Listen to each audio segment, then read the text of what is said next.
বাট চাওঁতে চাওঁতে অৱশেষত ট্ৰেইনখন আহি পালে। বন্ধুসকল, আজি আমি যাব ওলাইছোঁ গুৱাহাটীলৈ এটা বিশেষ কাৰণত। গতিকে আপুনি ভিডিঅ'টো শেষলৈকে চাই থাকিব, কিয় আজি আমি গুৱাহাটীলৈ যাব ওলাইছোঁ। ব্লগত গোটেই কথাখিনি জানিব পাৰিব। গতিকে শেষলৈকে ব্লগটো চাই থাকিব।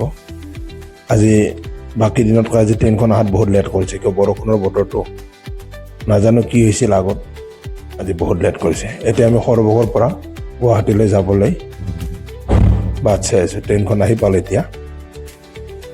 এতিয়া ক'ত বহিম ক'ত নবহিম এনেকুৱা এটা মানে একচুৱেলি কি হয়, সৰভোগৰ পৰা ছিট খালী পোৱা যায়। সৰভোগৰ পৰা ছিটত কোনো মানে প্ৰব্লেম নাই, কিন্তু আগত নলবাৰী এইবিলাকৰ পৰা বহুত ভিৰ হৈ যায়। আমাৰ কাৰণে এইটো এটা বহুত ডাঙৰ মানে এটা ভাল কথা কি আমি সদায় মানে ট্ৰেইনখন খালী পাই যাওঁ। ইয়াৰ পৰা দেখা নাই ছিটবিলাক কিমান খালী খালী আছে, কিন্তু কি বৰষুণৰ কাৰণে ছাইডত নহয়, বৰষুণ পৰিছে সেইকাৰণে অলপ মানে অসুবিধা হৈছে। কিন্তু মাজত ভিজা নাই, ছাইডৰখিনি ভিজি গৈছে তাৰমানে। গতিকে এতিয়া ধুনীয়াকৈ বহিছে বাবা আৰু আমাৰ ফেমিলি। দেউতা কেনে পাইছা? ইয়াৰ পৰা ছিটৰ কোনো প্ৰব্লেম নাই, ধুনীয়াকৈ ছিট পোৱা যায়। ভিনিও আমাক ভালেখিনি সহায় কৰিছে ছিট লোৱাৰ ক্ষেত্ৰত। ৰাতিপুৱা বৰষুণৰ কাৰণে মানে পিলপিলিতে আহিলোঁ। এইখিনি আমাৰ সৰভোগত ই ৰিক্সাক পিলপিলি বুলি কোৱা হয়। এতিয়া মানে ট্ৰেইন চলিব ধৰিছে। এতিয়া আমি যাব ওলাইছোঁ গুৱাহাটী। ইমান ধুনীয়া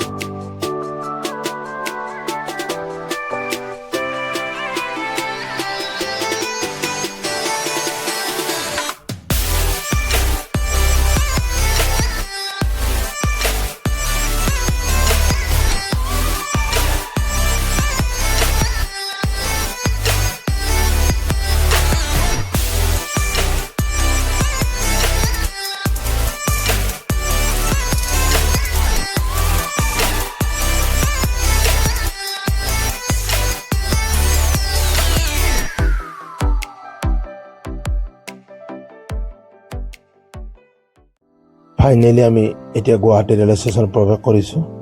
খুব ভাল লাগিছে আজি গোটেই জাৰ্ণিত। বৰষুণৰ বাবে মানে বিৰাট ভাল লাগিছে, ঠাণ্ডা ঠাণ্ডা বতৰ আছিলে। আৰু এতিয়া আমি গুৱাহাটী ৰেল ষ্টেচনত সোমাইছোঁ আৰু ক'ত কি চাম গোটেইখিনি আপুনি এই ব্লগটোত দেখিবলৈ পাব। গতিকে স্কিপ নকৰাকৈ যেন ব্লগটো চাই থাকে।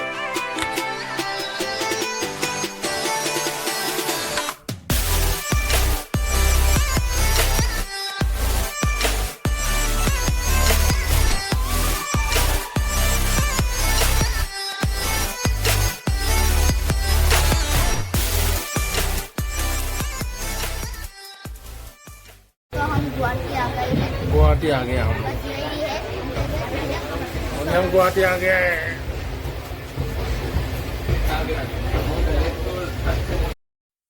গুৱাহাটী ৰেল ষ্টেচনৰ পৰা পোনে পোনে আমি এতিয়া চাব আহিছোঁ নতুনকৈ বনোৱা কুমাৰ ভাস্কৰ বৰ্মা সেতু, যিখন দলঙৰ নাম আজি বহুত দিনৰ পৰা শুনি আছিলোঁ, চাম বুলি ভাবি আছিলোঁ। গতিকে আজি সুযোগ পাইছোঁ। গৰমৰ বন্ধৰ কাৰণে বাবাই খুব কৈ আছিল বোলে প্লেনেটৰিয়াম চাওঁ। গতিকে প্লেনেটৰিয়াম, কুমাৰ ভাস্কৰ বৰ্মা সেতু আৰু জুবিন ক্ষেত্ৰ চোৱাৰ এটা হেঁপাহ আছে। তাৰপিছত আমি ছায়েন্স চিটিলৈ যোৱাৰ এটা কথা আছিলে, কিন্তু কিমানখিনি সম্ভৱ হয় চাওঁ।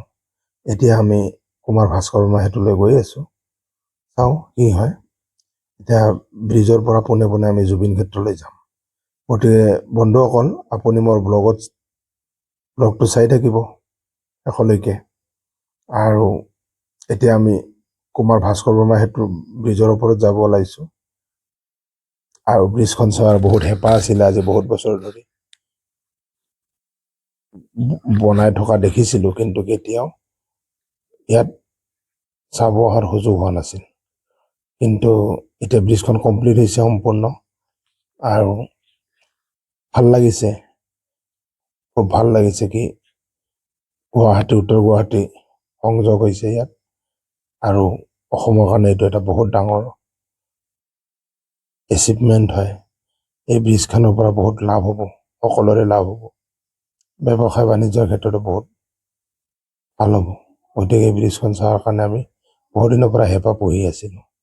গতিকে এতিয়া আমি যাব ওলাইছোঁ কুমাৰ ভাস্কৰ বৰ্মা সেতু ব্ৰিজৰ ওপৰত।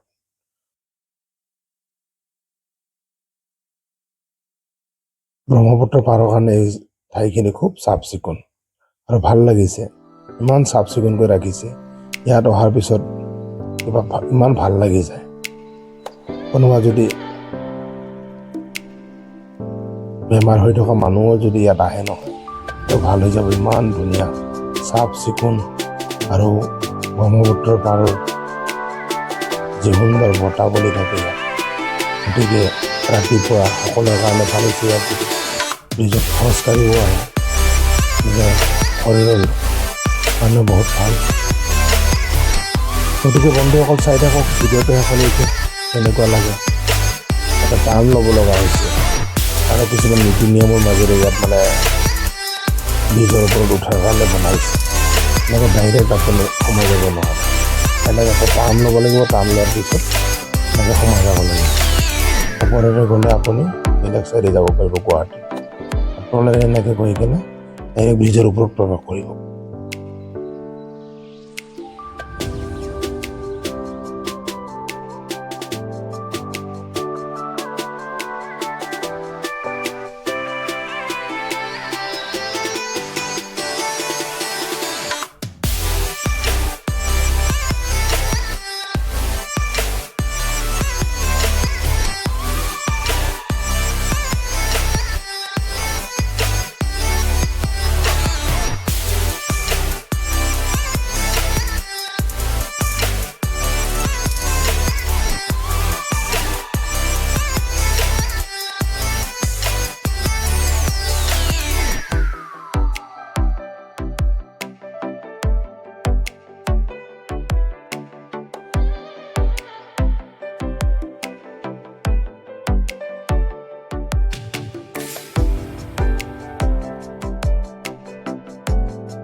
বন্ধুসকল এইখিনি হৈছে কুমাৰ ভাস্কৰ বৰ্মা সেতু ব্ৰিজ আৰু ইয়াৰ ওপৰত আজি অহাৰ সুযোগ হ'ল আমাৰ।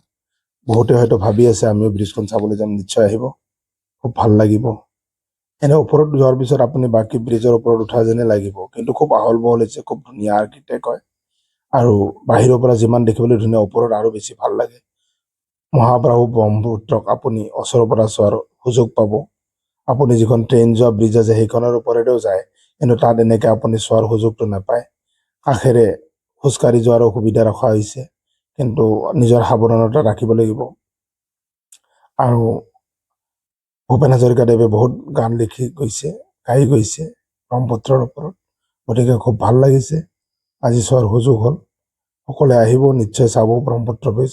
আৰু আমি এনেকুৱা এটা সময়ত আহিলোঁ যিটো সময়ত ব্ৰহ্মপুত্ৰই নিজৰ বিশাল ৰূপ ধাৰণ কৰিছে আৰু এতিয়া বাৰিষা বতৰ। গতিকে আৰু বেছি ভাল লাগিছে কি আমি ব্ৰহ্মপুত্ৰক বেছি ডাঙৰকৈ দেখিবলৈ পাইছোঁ, ব্ৰহ্মপুত্ৰৰ এটা বিশাল ৰূপ দেখিবলৈ পাইছোঁ। গতিকে বন্ধুসকল আহক, সুন্দৰ ইয়াৰ প্ৰাকৃতিক সৌন্দৰ্য উপভোগ কৰক। আৰু অসমখন ইমান ধুনীয়া, আৰু জুবিন দাও খুব কৈ গৈছিল কি অসমৰ লেখীয়া জেগা মই ক'তো দেখা নাই।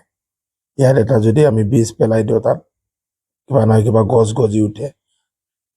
সাৰ পানী দিয়াৰ কোনো বিশেষ প্ৰয়োজন নাই, ইমান ধুনীয়া আমাৰ অসম। গতিকে জুবিন দাক স্মৰণ কৰি কেনে আজি ভাল লাগিছে। এইখন অসম সোণৰ অসম। গতিকে ভূপেন হাজৰিকাদেৱে কিমান যে গানত দেখুৱাই গৈছে, অসম আমাৰ উপহি গুণৰে নাই শেষ, ভাৰতৰে পূৰ্ব দিশৰ সূৰ্য উঠা দেশ। গতিকে বন্ধুসকল আহিব নিশ্চয় সকলোৱে, ভাল লাগিছে, খুব ভাল লাগিছে ব্ৰিজখন চাই।